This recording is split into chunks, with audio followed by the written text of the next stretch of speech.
सलाम मसनून। आपके अपने यूट्यूब चैनल उर्दू जहाँ हम वहाँ पर आपका खैर मकदम है। तो चलिए शुरू करते हैं। पहला सवाल देखिए, इंतज़ार हुसैन की शोहरत उनके असलूब की वजह से हुई है। इन असलूब की निशानदेही कीजिए, यानी उन असलूब की निशानदेही कीजिए। इंतज़ार हुसैन की शोहरत उनके असलूब की वजह से हुई है, उनके असलूब की निशानदेही आपको बतानी है।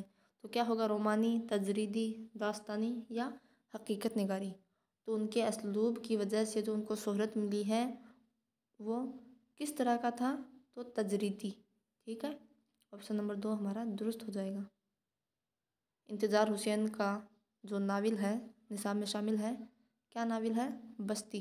ठीक है, अगला सवाल देखिए, जदीदियत के इल्म बरदारों ने किस बात की शदीद मुखालफत की है। जदीदियत के इल्म बरदारों ने किस बात की शदीद मुखालफत की है। तो उन्होंने किस बात की शदीद मुखालफत की है, तो उन्होंने की है नज़रियाती वाबस्तगी की। ठीक है, जदीदियत के इल्म बरदारों ने नज़रियाती वाबस्तगी की मुखालफत की है, बहुत ही शदीद। ठीक है, इसके अलावा दाखिलियत, असरी अदब, इलामत निगारी, इनकी मुखालफत नहीं की है। जबकि नज़रियाती वाबस्तगी की, यानी सिर्फ एक ही नज़रिए को मानने वाले। ठीक है, अगला सवाल देखिए, मंटो के किस अफसाने का मौजू त्वाइफ नहीं है। किस अफसाने का मौजू त्वाइफ नहीं है। तो काली सलवार का है, इस पर मुकदमा भी चला था। खोल दो, ये भी त्वाइफ पर है, इस पर भी मुकदमा चला था। जबकि हतक है तो तीनों मंटो को ही, लेकिन इस पर इसके जो मौजू है वो त्वाइफ नहीं है। ठीक है, तो ऑप्शन नंबर 2 हमारा दुरुस्त हो जाएगा। अगला सवाल देखिए, नसरी नज़म के अवलीन नमूने किसके यहाँ मिलते हैं। तो नसरी नज़म के अवलीन नमूने सज्जाद ज़हीर के यहाँ देखने को हमें मिलते हैं। ठीक है, अगला सवाल देखिए, बद्र मुनीर किस दास्तान का किरदार है। दास्तान पूछा है। ठीक है, मसनवी नहीं पूछी है कि आप सहरुल बयान की तरफ चल दो। तो देखना अगला पूछ क्या रहा है। कल भी मैंने यह बताई थी, पहले ये देखना है पूछ क्या। यहाँ पर आप सिर्फ बद्र मुनीर नाम देखो और सहरुल बयान की तरफ क्लिक कर दो तो आपका गलत हो जाएगा। ये दास्तान पूछ रहा है अगला। ठीक है, तो ये बद्र मुनीर किस दास्तान का किरदार है, तो बोस्तान ख्याल का। ठीक है, मीर तकी ख्याल के बोस्तान ख्याल, इसमें माजुद्दीन और खुर्शीद, ठीक है, वो किरदार है इसमें। अगला सवाल देखिए, उर्दू में अफसाना का आगाज़ कब हुआ। उर्दू में अफसाने का आगाज़ कब हुआ, तो 1904 ईस्वी में प्रेमचंद ने दुनिया का सबसे अनमोल रत्न लिखा था। तो यानी 19, इसमें प्लस 1 जोड़ दो तो कौन सी सदी निकल के आएगी, 20वीं सदी। ठीक है, तो उर्दू में अफसाने का आगाज़ कब हुआ, तो 20वीं सदी के आगाज़ में, क्योंकि 1904 है, आगाज़ हो गया ना। अगला सवाल देखिए, इनमें से कौन सा दस्ता दर्स तदरीस के पेशे से मुतालिक है, यानी सहाफ़त से, रिसाइल से कौन जुड़ा हुआ है वो आपको बताना है। तो देखो, फ़िराक, रशीद अहमद सिद्दीकी और कलीमुद्दीन अहमद, ये किससे जुड़े हैं, दर्स तदरीस से। ठीक है, ऑप्शन नंबर 2 हमारा दर्स दुरुस्त हो जाएगा, फ़िराक, रशीद अहमद सिद्दीकी और कलीमुद्दीन अहमद। अगला सवाल देखिए, उर्दू और दक्कनी का नुक्ता इत्तिसाल किस शायर को कहा जाता है। नुक्ता इत्तिसाल, तो वली दक्कनी को। उर्दू और दक्कनी का नुक्ता इत्तिसाल किस शायर को कहा जाता है, तो वली दक्कनी को। दक्कनी नाम आ गया ना। अगला सवाल देखिए,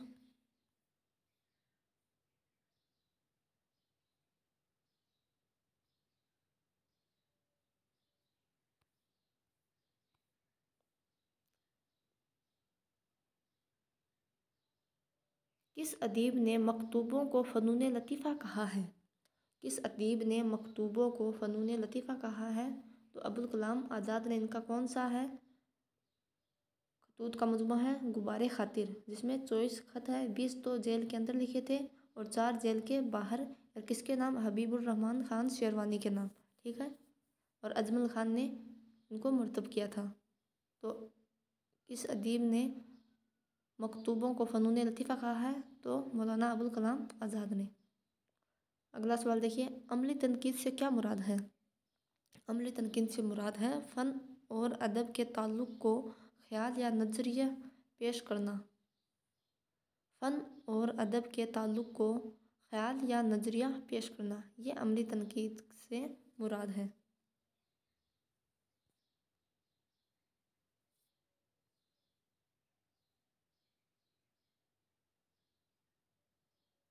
सॉरी इसमें क्या आ गया? 10 का ऑप्शन नंबर 2 होगा इसका। किसी नज़रिया या असूल नक़द के पेश नज़र फ़न पारे को परखना। ठीक है, अमली तनकीद क्या है? किसी नज़रिया या असूल नक़द के पेश नज़र फ़न पारे को परखना। तभी मैं कन्फ्यूज़न में पड़ गई, ये ऐसे मतलब इससे तो कुछ और ही मतलब निकल के आ रहा है, तो ये नहीं होगा, ऑप्शन नंबर 2 होगा हमारा। किसी नज़रिए या असूल नक़द के पेश नज़र फ़न पारे को परखना। ठीक है, अगला देखिए, किसी बादशाह की सियासी हुकूमत अमली से उर्दू ज़ुबान को दक्कन में फैलने फूलने का मौका मिला। इसमें टाइपिंग देखो, किस बात से, यहाँ पर किसी नहीं हो, किस बादशाह की सियासी हुकूमत अमली से उर्दू ज़ुबान को दक्कन में फलने फूलने का मौका मिला। तो किस बादशाह की बदौलत? तो अकबर। ठीक है, अगला सवाल देखिए, जेल में कौन गीत निगार की हैसियत से नहीं जाना जाता? गीत निगार की हैसियत से कौन नहीं जाना जाता? अमीर खुसरो जाना जाता है, कतील शफाई जाने जाती है, मजरूर सुल्तानपुर जाने जाती है, लेकिन फ़ानी बदायूनी नहीं जाने जाते। याशियात का इमाम रशीद अहमद सदीकी ने कहा इनको, ये शौकत अली इनका पूरा नाम है। ये गीत निगारी की हैसियत से नहीं जाने जाते। अगला सवाल देखिए, मताए हुनर फेर कर ले चलो, बहुत लखनऊ में रहे घर चलो, ये किस शायर के दिली जज्बात हैं? घर चलो भाई, तो किसके? मीर तकी मीर के। अगला सवाल देखिए, लखनऊ की शायरी में रियायत लफ्ज़ी या जिला जगत का इमाम किसे कहा जाता है? लखनऊ की शायरी में रियायत लफ्ज़ी या जिला जगत का इमाम किसे कहा जाता है? तो आगा हसन अमानत को। ठीक है, तो आगा हसन अमानत को लखनऊ की शायरी में रियायत लफ्ज़ी और जिला जगत का इमाम कहा जाता है। अगला सवाल देखिए, उर्दू में मामला बंदी को सबसे पहले मुस्तकिल फ़न की हैसियत से किसने इख्तियार किया? मामला बंदी को किसने इख्तियार किया? तो दुर्रात ने। अगला सवाल देखिए, खुद पसंदी और ना रवादारी सबसे ज़्यादा किस शायर के यहाँ मिलती है? तो किस शायर के यहाँ मिलती है? तो सौदा के यहाँ। ऑप्शन नंबर 3 दुरुस्त हो जाएगा, खुद पसंदी और नारवादारी सौदा के यहाँ। 1712 में पैदा हुई, 1781 में इनकी वफ़ात हो गई। तहज़ीब रोज़गार का हजविया मशहूर कशीदा है। अगला सवाल देखिए, खुदा जाने सबा हर रोज़ क्या पैगाम लाती है कि पहरों कांपते हैं तिनके आशियानों के। मेरी आवाज़ आप लोगों को सही तो आ रही है ना? रोजे से हैं इसलिए थोड़ी, वैसे ज़ुकाम भी लगा हुआ है तो थोड़ी मुश्किल पेश आ रही होगी आप लोगों को। फिर भी अगर कुछ बोलने में दिक्कत पेश आ रही है, मतलब आपको अच्छे से सुनाई नहीं दे रहा है जो लिखा हुआ है, तो आप उसको भी अच्छे से पढ़ें आप भी। ठीक है, तो देखिए, इस शेर में कौन सी सनअत है? कौन सी सनअत? हुस्न तालील है। देखो कि खुदा जाने सबा हर रोज़ क्या पैगाम लाती है। हवा चलती है, सुबह होती है कि हर रोज़ क्या पैगाम लाती है कि पहरू कांपते हैं तिनके आशियानों के। अब तिनके हिलते हैं हवा से, तो ये तो उसकी मतलब इल्लत बयान कर रहा है, लेकिन हकीकत में ये नहीं है। वो तो ऐसे भी हवा से कांपते हैं, लेकिन सबा आती है इसीलिए कांपते हैं, तो इसलिए इल्लत बयान की रही है, तो इसमें हुस्न तालील होगा। अगला सवाल देखिए, दोहा अगरचा हिंदी शायरी से ताल्लुक़ रखता है, लेकिन उसकी असल किस ज़ुबान में मिलती है? दोहा की असल किस ज़ुबान में मिलती है? तो अपभ्रंश में।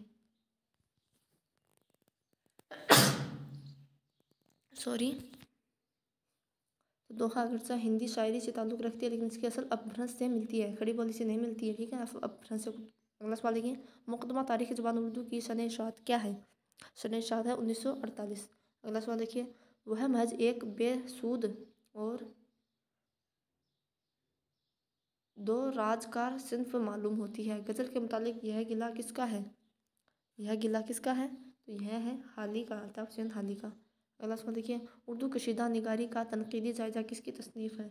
उर्दू कशीदा निगारी का तनकीदी जायज़ा यह है महमूद इलाही का। अगला सवाल देखिए, दीवान उर्दू किस शायर के दीवान का नाम है? दीवान उर्दू किस शायर के दीवान का नाम है?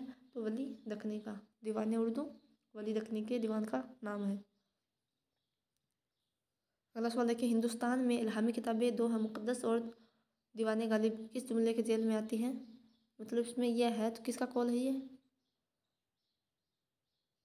अब्दुल रहमान बिजनौरी का, उनकी किताब है मुहसिन कलाम गालिब, तो उन्होंने ये कॉल कहा है। तो किस जुमले के अंदर आती है? तो ये आती है तासुराती, उन्होंने अपने तासुरात बयान किए हैं। अगला सवाल देखिए, सानेट कितने मिसरों पर मुश्तमिल होता है? सानेट कितने मिसरों पर मुश्तमिल होता है? तो सानेट में 14 मिसरे होते हैं। ठीक है, सानेट इसमें 14 मिसरे होते हैं। अगला सवाल देखिए, जनूबी हिंद के 4 अहम खत्ते देवगिरी, तेलंगाना, कर्नाटक, महाबर थे। इसका इजहार किस महक्किक ने किया? तो किस महक्किक ने किया? ये किया है सैयद जाफर ने। अगला सवाल देखिए, अलाउद्दीन खिलजी के देवगिरी पर हमला के वक्त जुनूब में कौन सा ख़ानदान हुक्मरान था? तो जब अलाउद्दीन खिलजी ने देवगिरी पर हमला किया था, उस वक्त वहाँ पर कौन सा ख़ानदान की, मतलब कौन सा ख़ानदान वहाँ पर मौजूद था? तो वर्धन ख़ानदान। ठीक है, इम्पोर्टेंट क्वेश्चन है ये। कौन सा ख़ानदान वाबस्ता था वहाँ पर, रह रहा था, हुक्मरान था, जिसकी हुकूमत थी? तो वर्धन ख़ानदान, वर्धन ख़ानदान। ठीक है, अगला सवाल देखिए, मिर्ज़ा मजहर जाने जाना उर्दू अदब में किस वजह से अहमियत हासिल हुई? तो किस वजह से उनको? तो मसला है व मस्जिद। ठीक है, अगला सवाल देखिए, मीर तकी मीर ने किस शायर के मशवरे पर इश्क परस्ती इख्तियार की? तो किस शायर के मशवरे पर इश्क परस्ती इख्तियार की? तो खान आरजू के। ठीक है, अगला सवाल देखिए, मीर की गज़ल को कौन से रस की शायरी का नाम दिया गया है? मीर की गज़ल को कौन से रस की? तो सरनिगार रस की। अगला सवाल देखिए, अंग्रेज़ी हुकूमत की तरफ से गालिब की गिरफ़्तारी की खबर किस रिसाले में शाये हुई? तो गालिब की गिरफ़्तारी किस रिसाले में शाये हुई? वो हुई थी फ़वाइदुल नाज़रीन। ठीक है, किसका ये? मास्टर रामचंद्र का, जो दिल्ली कॉलेज से वाबस्ता थे, उन्हीं का महब हिंद और फ़ायदुल नाज़रीन उन्हीं के रिसाले थे। तो गालिब की गिरफ़्तारी का जो वारंट जारी हुआ था, वो उनके अखबार फ़वाइद उल नाज़रीन में जारी हुआ था। अगला सवाल देखिए, गालिब की शायरी में कौन सा सूफियाना फ़िलसफ़ा जलवागर है? गालिब की शायरी में वहदत अल वजूद। ठीक है, अगला सवाल देखिए, जोक के मुकाबले में गालिब ने अपने कसीदों में किस किस्म की जदीद तशबीह का इजाफा किया है? जोक के अलावा इन्होंने किस किस्म की? तो ड्रामाई तस्बीह। अगला सवाल देखिए, मास्टर रामचंद्र की रियाजी पर लिखी हुई किताब का नाम क्या है? तो मास्टर रामचंद्र ने रियाजी पर उन्होंने किताब लिखी थी, उसका क्या नाम है? तो उसूल जब्र व मुकाबला। ठीक है, उसूल जब्र व मुकाबला। ठीक है, अगला सवाल देखिए,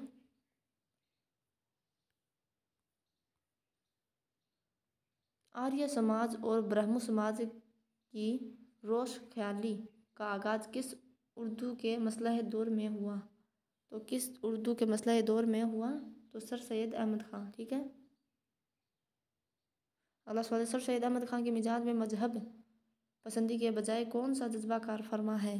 कौन सा जज्बा कार फरमा है? तो अक्ल पसंदी। अगला सवाल देखिए,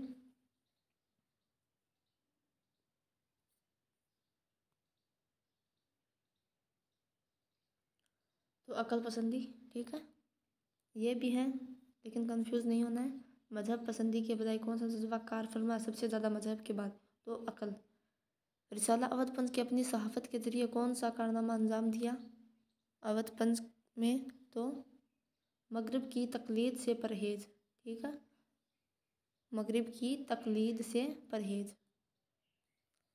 ड्रामा अनारकली के किरदारों में किसी किस्म की कशमकश और ड्रामे का जज बनाया है?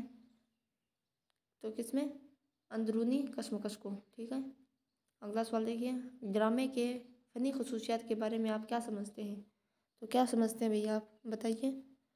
तो आप हरकत और अमल के पहलुओं की नुमाइंदगी। ठीक है,